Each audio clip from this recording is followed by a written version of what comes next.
The Torah strongly supports the idea of ownership, the idea of personal property, the idea of owning one's own ideas, of one's selfhood. The idea of ownership under the law is an extension in many ways of the idea that one owns, in a certain sense, one's selfhood. Not to say we aren't connected to divinity and godliness and that the Kadosh Baruch Hu, the divine, is the ultimate Baal HaBayit, owner of the house.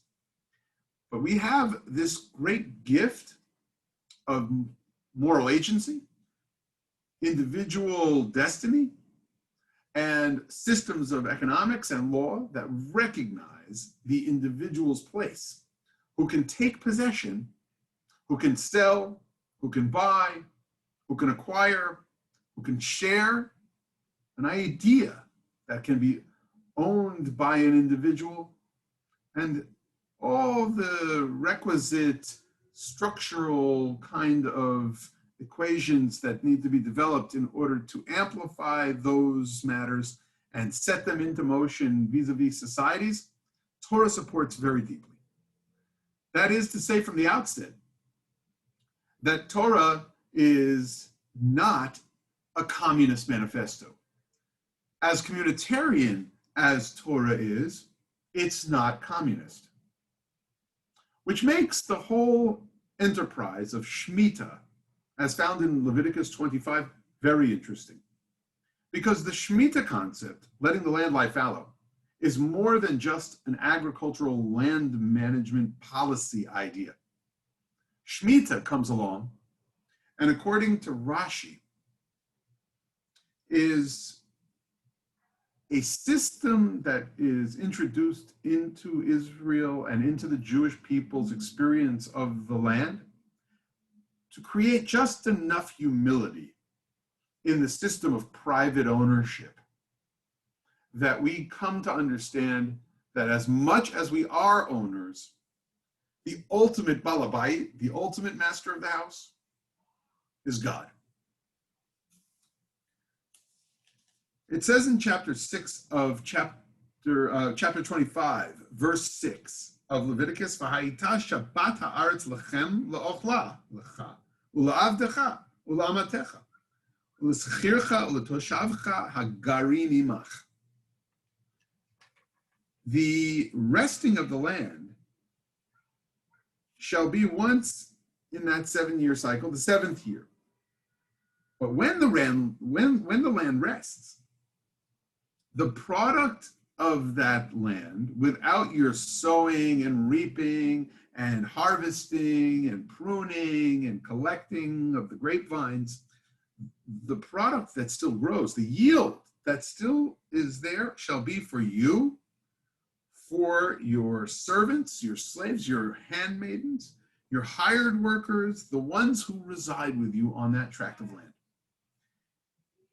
Rashi explains that this yield and this even bounty that can be found on the land that, of course, in technical terms, you own, this land in your mind's eye and in your conception must be like land that you don't own.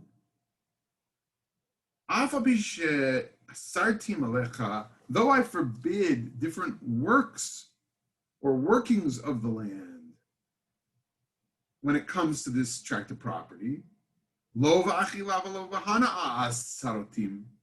I didn't require that you not eat the harvest that grows the fruits of the land that will actually be produced based on what you've planted previously.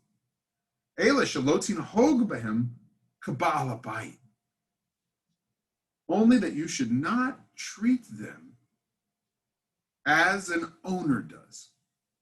The Shemitah year for the owner of land becomes a year in which there's a shift in the mindset. While we enjoy a society where ownership is established, where the courts rule for those who own, where there are contractual arrangements with hired workers, where there's systems of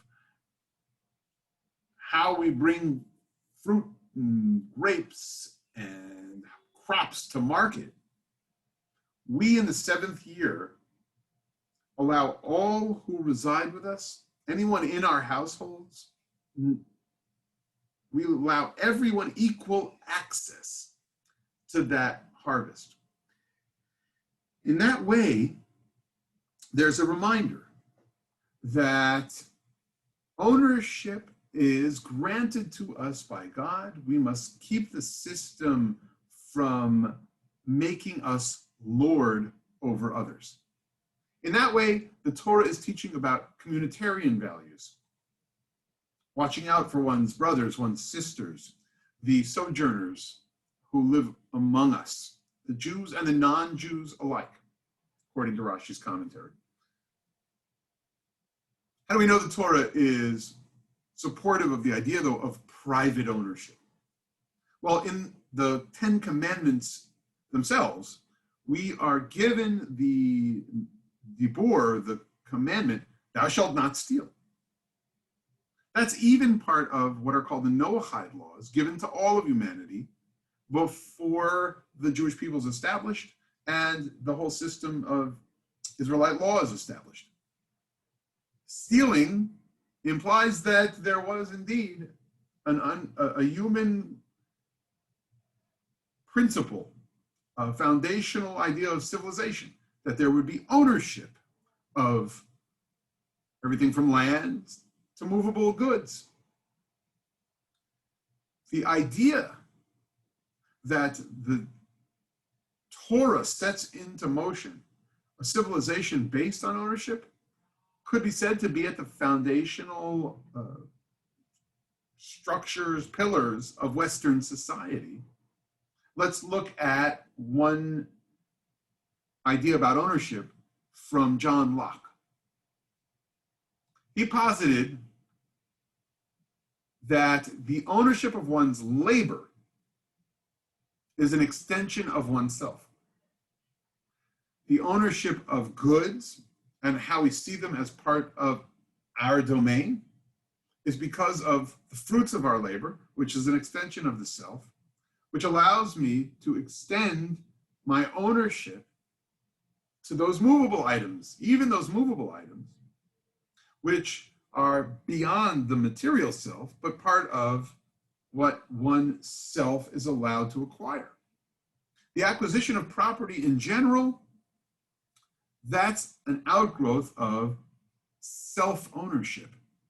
Again, despite the fact that God may at any given moment call us to the Olam Haba. Life is in God's hands after all. No, but we who are granted free will, who are granted this body with this soul, with this ability to function in the world as an individual, own our own ideas, we own our selfhood, and thusly we own our labor, and we can acquire the very movable property or tracts of land or items that make a difference in our lives, like our holy books.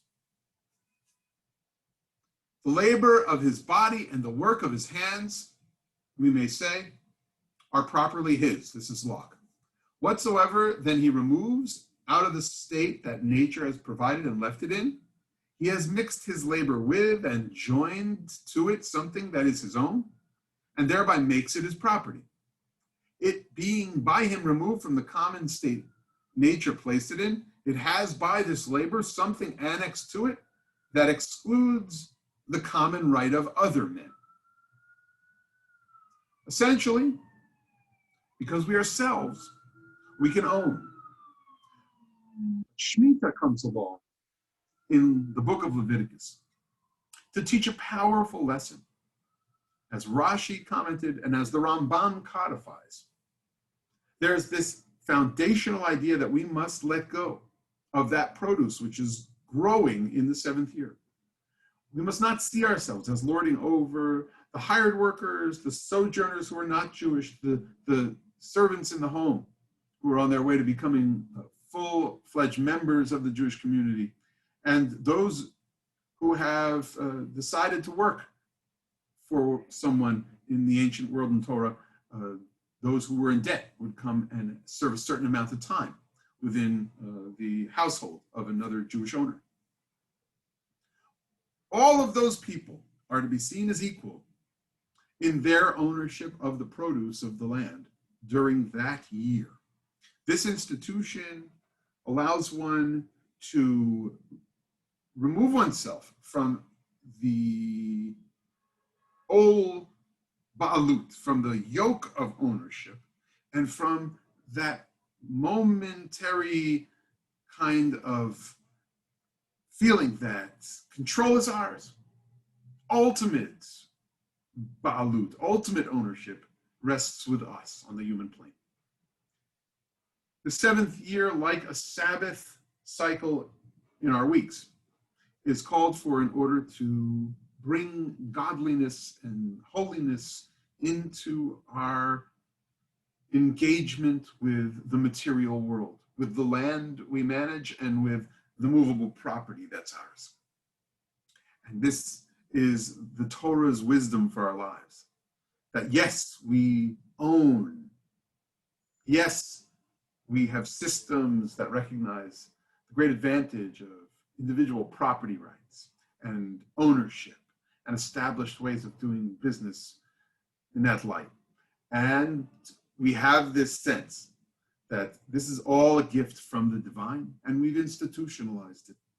We made many adjustments to that Shemitah system, which I won't go into here, but to know that we have as a philosophical foundational idea the Shemitah concept, where our ownership goes only so far, and that we have responsibilities to others in a communitarian sense.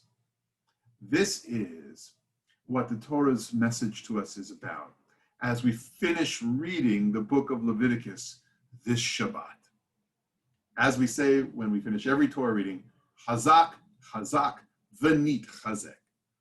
May we be strengthened through our study of Torah and gleaning its wisdom. She is so precious to us. Shabbat Shalom.